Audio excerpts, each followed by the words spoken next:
Hey guys, all right, so we're in here.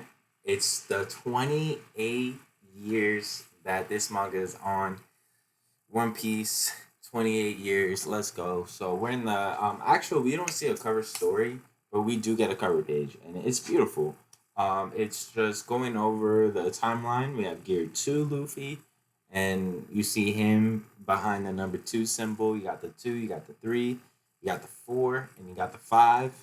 It's really cool and you see all the gears right there. It's cool. You got Luffy right there in the middle. Um Hey, bro. 28 years, still running hot. Running hot. So, this is Arichiro Oda with the note says, Cuppy Noodles, super cute. Great mascots are still popping up. Gyaru Cat is super adorable. Oda. So, cool, cool, cool, cool, cool. All right, so One Piece, and now this is the actual like cover art of this story. We don't get the cover story with Yamato and about the grave. We get the cover art. It's a ladder that stretches across from one building to another.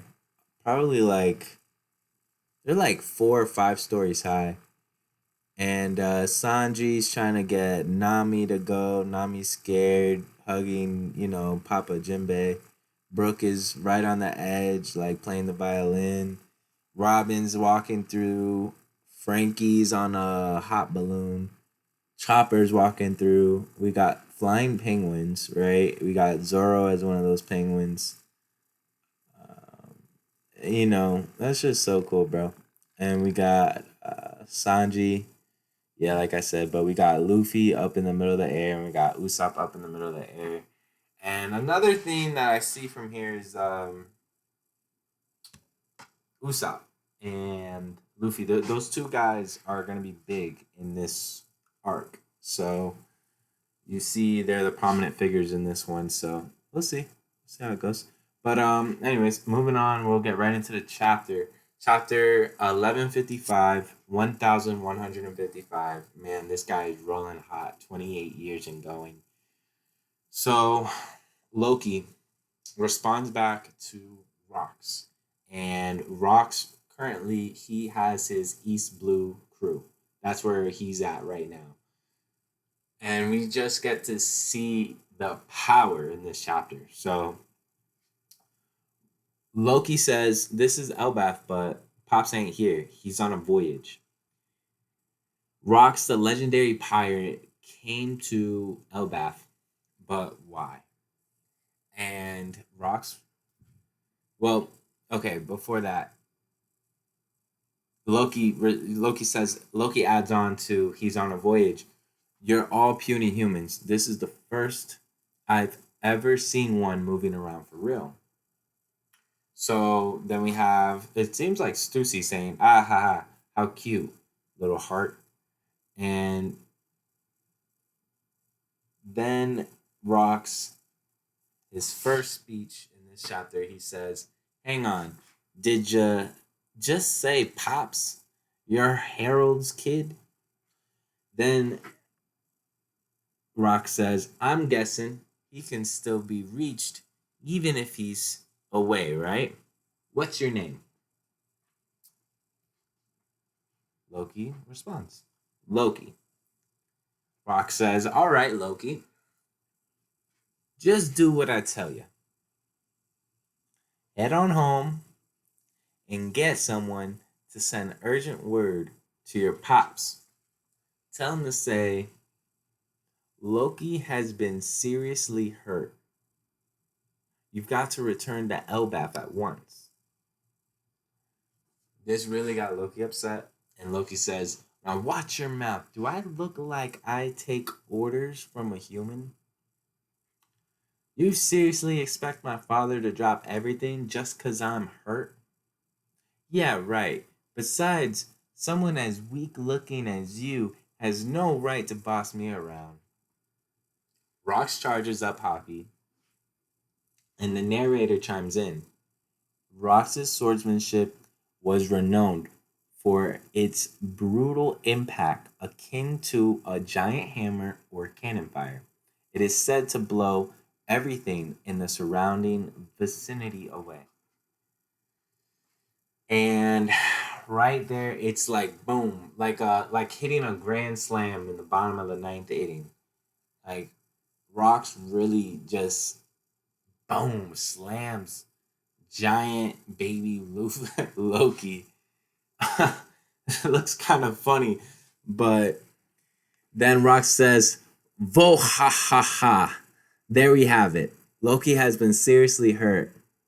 And the narrator chimes in, Harold's path crossed with this madman once before.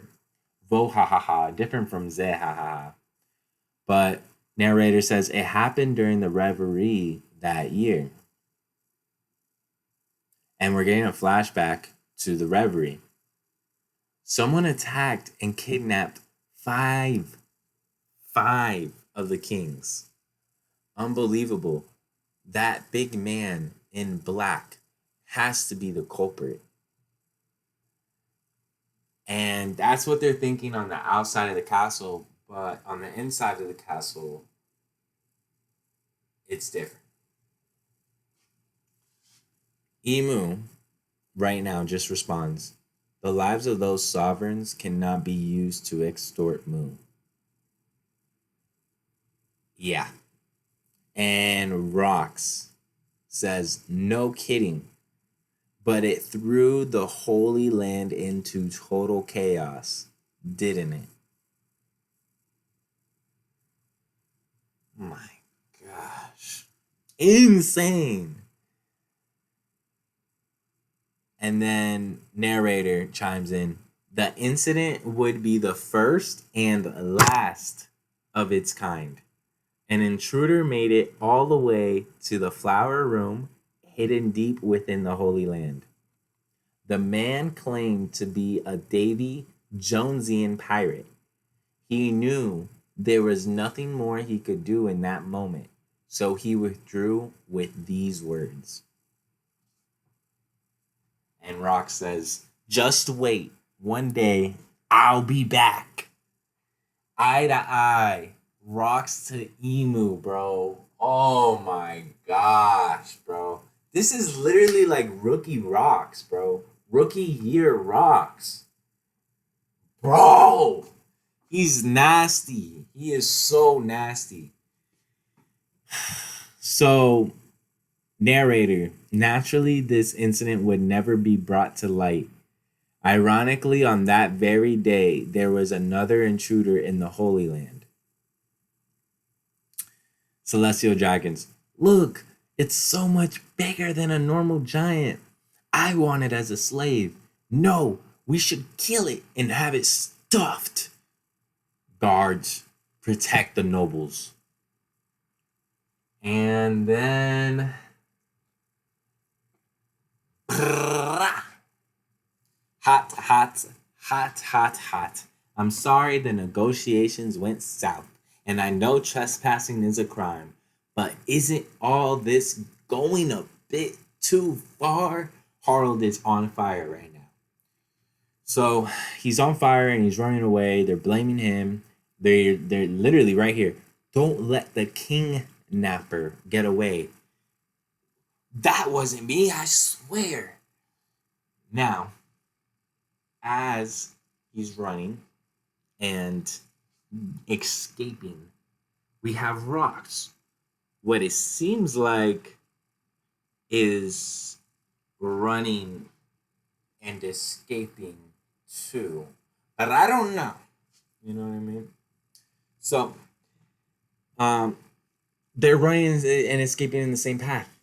Who would have known? So, an admiral was murdered. The culprit ran towards the castle. Proceed with caution. Huff, huff. Huh? It's just one thing after the other. Seize that bagoon.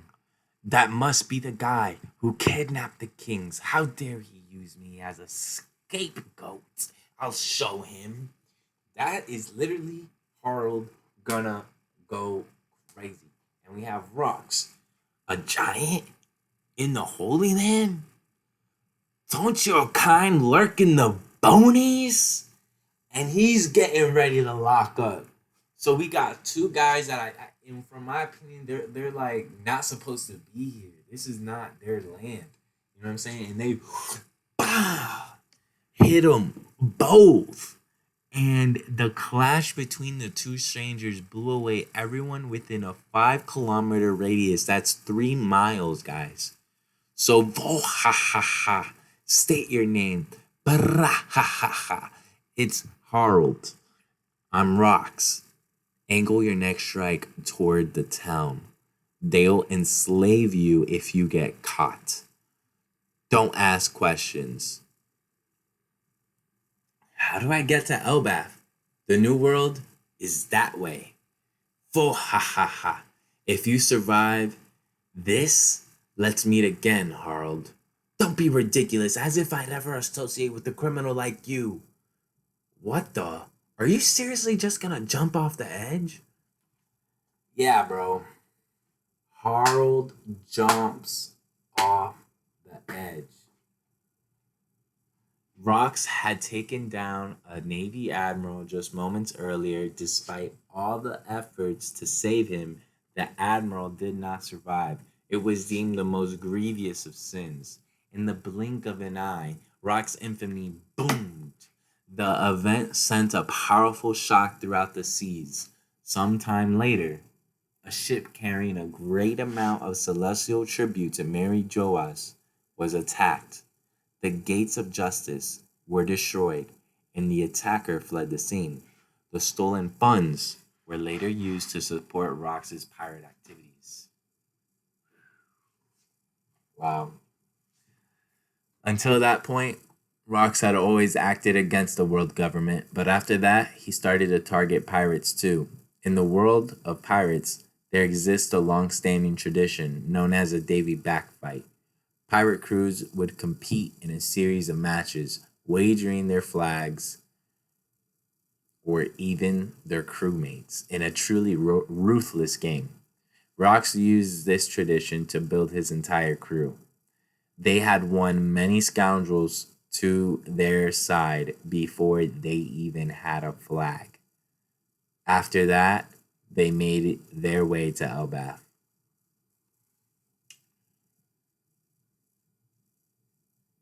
And yeah, we get to see the Rocks Pirates are here. They pulled up. This is very interesting here. A lot to say. Well, just Harold. I mean, Rock straight up is just like, you got to join my crew, man. But it was good to see that Harold came back and tendered to Loki. It was good to see Loki realize that for a moment. And then we get to see this back and forth, argument really, and between Harold and Rox, where he wants him to join his crew because he understands that the world government's really nothing, and he's like, man, I made allies. I've done so much. I created such a good name for myself. I'm not gonna do that. And he actually tells the people of Rox's crew, look, if you just associate with this guy, you're just ruining your name, And then Shiki speaks up with following him. I'm not following him. We're in it for ourselves. And yeah, Stussy kind of backs it up, and then it's just like, yeah, it's not to say his plans aren't, you know, have a certain appeal to it. They could prove very lucrative. And then we have other people, actually. We get to meet this guy, Don Marlin, who's a gangster from the West Blue. Looks a lot like Beige. And he gets to talk a little. Edward Newgate, future Whitebeard. You know, it was meant to be a barren island with no food, where, they're talking about here. They're talking about Hachinosu. So it's good to see that. They're doing that. And then we got the pirate prophet, Ochoku, and we got Ganzu. Um, it was cool, man. It was cool. We got to see as a future Commodore of Pirate Island, and then Ganzu's a smuggler. and they just talk a little bit about how they're gonna set up their nest over there. You know, that's what they're gonna do over there in Hachinosu. And then yeah, so got Harold. He's like, man, these days anyone who gets near the island gets swarmed. They're warden criminals. They'll strip you of everything. Yeah, man. So he's just like, cut this idea. I'm not gonna do this. And Rox is like, I'll take charge of Hachinosu. I can already see the government marines standing there like clueless dogs. Uh, he just wants to take over the world. Yeah, it's really cool. Yeah, he's saying using that island as my base, I'm gonna crunch everything. I'm gonna be the king of the world, and it shocks Loki, who's just hearing all this in the background, and sees him as a savior. Harold sees him as he's stupid, like you pick too much of a big enemy. Ironically, he is a giant. Yeah, yeah, and so Loki wants to join Rocks. I won't be shocked if he decides to join Blackbeard. Same plans and all that. And but moving forward in life, later on, Rocks would always ask Harl to join, but Harl never did it. But yeah, man, it's crazy. It's getting crazy. Let me know what you guys think of this chapter. I think it's an 11 out of 10, honestly, and I'm looking forward to the next one. I'm staying spoiler free, boy.